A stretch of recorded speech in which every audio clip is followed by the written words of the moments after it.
नमस्कार, मैं हूं doctor Sumant Gupta, director oncology, metro cancer institute. Cancer एक ऐसा शब्द है जिसे देख के हम सब डर जाते हैं। कैंसर एक भयभीत करने वाला शब्द है, मगर हम सबको एक चीज़ समझनी चाहिए कि कैंसर एक बीमारी नहीं है, but cancer is a group of illnesses.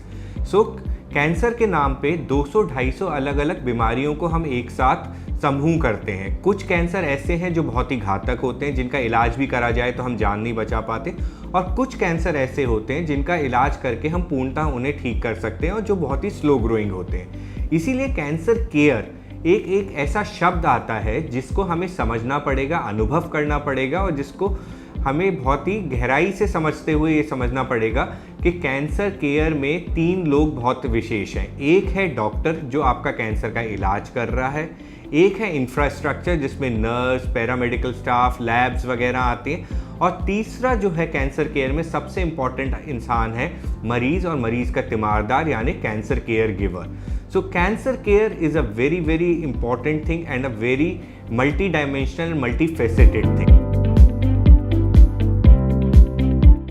Cancer बहुत सारी स्टेजेस में होता है, जैसे स्टेज 1, स्टेज 2, स्टेज 3, स्टेज 4 बोलते हैं। स्टेज 1 का कैंसर होता है जो बहुत ही लोकलाइज्ड होता है, यानी 1 सेंटीमीटर या 2 सेंटीमीटर का कैंसर। स्टेज 2 का कैंसर का मतलब होता है कैंसर जैसे 4 या 5 सेंटीमीटर का हो जाए या आसपास की लिम्फ नोड्स में हो जाए। स्टेज 3 का कैंसर होता है कि जो अपने आसपास के सराउंडिंग टिश्यूज़ में, जैसे ब्रेस्ट का कैंसर हुआ जो आसपास की लिम्फ नोड्स में फैल गया हो, या स्टेज 4 का कैंसर जो पूरे शरीर में फैल गया हो। मगर कैंसर का सबसे अच्छा इलाज है कैंसर प्रिवेंशन, यानी कैंसर होने से पहले ही कैंसर को प्रिवेंट करना। कैंसर के 3 मुख्य कारण हैं। कैंसर के 3 मुख्य कारण हैं स्मोकिंग, यानी तंबाकू का सेवन करना, चाहे वो स्मोकिंग से हो या तंबाकू चबाने से हो। दूसरा अल्कोहल यानी शराब का सेवन, और तीसरा खराब खाना पीना यानी बैड डाइट। जैसे कि हम बोलते हैं कैंसर एक बहुत ही दुखद बीमारी है, यानी सैड बीमारी है, तो कैंसर के 3 विशेष कारण हैं SAD, sad: smoke, alcohol and diet. So the primary prevention of cancer is still improving your diet, abstaining from alcohol and smoke. So 60 to 65% of cancers can be prevented by refraining yourself from smoking and alcohol and making a good dietary habit and having a very nice lifestyle, which consists of at least 30 minutes of vigorous exercise at least 4 to 5 days in a week. So prevention is the best cure. So let us friends save ourselves from cancer by having a good and balanced lifestyle. Cancer का इलाज एक बहुत ही जटिल इलाज है, तो cancer का इलाज आज मैं अकेले नहीं कर सकता। कैंसर के इलाज के लिए सबसे बहुमूल्य है एक कैंसर की टीम। कैंसर के इलाज में एक होता है दवाइयों से इलाज, जिसे बोलते हैं कीमोथेरेपी, या आज के ज़माने में जो नई चीज़ें आई हैं टारगेटेड थेरेपी और इम्यूनोथेरेपी। उसके बाद होती है सर्जरी, यानी सर्जन के द्वारा इलाज। तीसरा माध्यम होता है सिकाई से इलाज, जिसे रेडियोथेरेपी बोलते हैं। इस सब के भी अलावा कैंसर के इलाज में हमें एक बहुत ही बड़ा सेटअप चाहिए, जिसमें हमें एक बहुत बड़ा डायग्नोस्टिक चैलेंजेस होते हैं, जिसके लिए पैथोलॉजी, हिस्टोपैथोलॉजी, मॉलिक्यूलर ऑन्कोलॉजी की ज़रूरत पड़ती है। दूसरी तरफ से अगर हम बात करें डायग्नोसिस की, तो रेडियोलॉजी में PET CT scan, intervention radiology, ultrasound, x-ray, CT, mammography, इन सब की ज़रूरत पड़ती है। तो कैंसर का इलाज हम एक बिना टीम वर्क के नहीं कर सकते। कैंसर के इलाज के लिए एक पूरा कैंसर इंस्टीट्यूट चाहिए, एक पूरा का पूरा सेंटर चाहिए। इस सब के अलावा एक मुख्य भूमिका रहती है हमारे फिजियोथेरेपी की, जो onco physiotherapy and rehabilitation department होता है। इसके अलावा आजकल एक बहुत ही इंपॉर्टेंट चीज़ हो गई है जिसे ऑन्को न्यूट्रिशन बोलते हैं, यानी ऑन्को रिलेटेड खान पान का विभाग।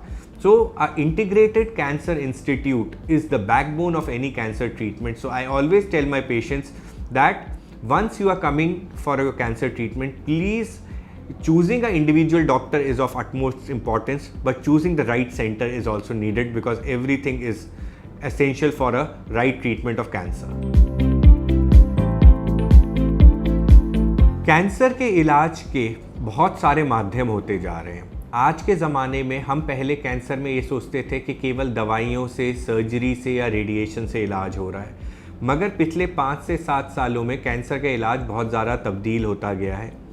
आज के ज़माने में कैंसर में बहुत सारी टारगेटेड दवाइयाँ आ गई हैं, बहुत सारी टारगेटेड गोलियाँ आ गई हैं, और पिछले कुछ सालों में इम्यूनोथेरेपी आ गई है। इन दवाइयों से, ख़ासतौर से इम्यूनोथेरेपी में, जो लाइलाज स्टेज 4 के कैंसर थे उनमें भी 20 से 25% पेशेंट्स आजकल 5 साल या ज़िंदगी भर के लिए भी ठीक हो सकते हैं। तो कैंसर एक निराशाजनक बीमारी नहीं है, ये हमें समझना चाहिए। और कुछ कैंसर्स, ख़ासतौर से स्टेज 4 कैंसर्स जैसे कि मेलेनोमाज, RCCs, इवन लंग या ब्रेस्ट, जो किसी ज़माने में हम लाइलाज मानते थे, आज वो इलाज करके ठीक होने वाली बीमारियां हो गई हैं। इसी तरह ब्लड कैंसर्स, माइलोमास, लिम्फोमास में बोन मैरो ट्रांसप्लांट का रोल आ गया है।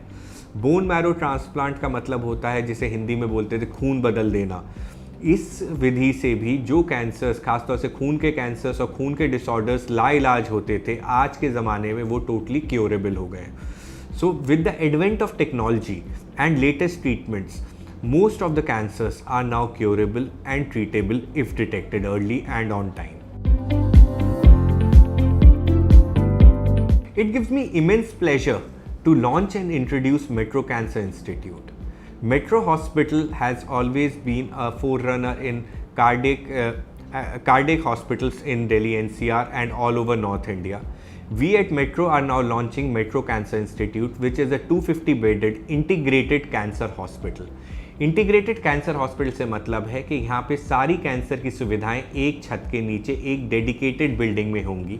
Latest state of the art PET CT digital scans, radiation सुविधाएं जिसमें वेरिएंट की हाइपर आर्क मशीन होगी, बोन मैरो ट्रांसप्लांट, सारी cancer surgeries, laparoscopic cancer surgeries, हाईपेक cancer surgeries, high end head and neck cancer surgeries, इसके अलावा कीमोथेरेपीज़, day care कीमोथेरेपीज़, इम्यूनोथेरेपीज़, बाकी जितनी भी कैंसर से रिलेटेड, चाहे वो न्यूक्लियर मेडिसिन की सुविधाएं हों या मेडिकल, सर्जिकल, रेडिएशन ऑन्कोलॉजी की सुविधाएं हों, वो सारी सुविधाएं एक ही छत के नीचे पेशेंट्स को मुहैया कराई जाएंगी। And we will try to make it one of the best centres not only in North India but all over India. Thank you.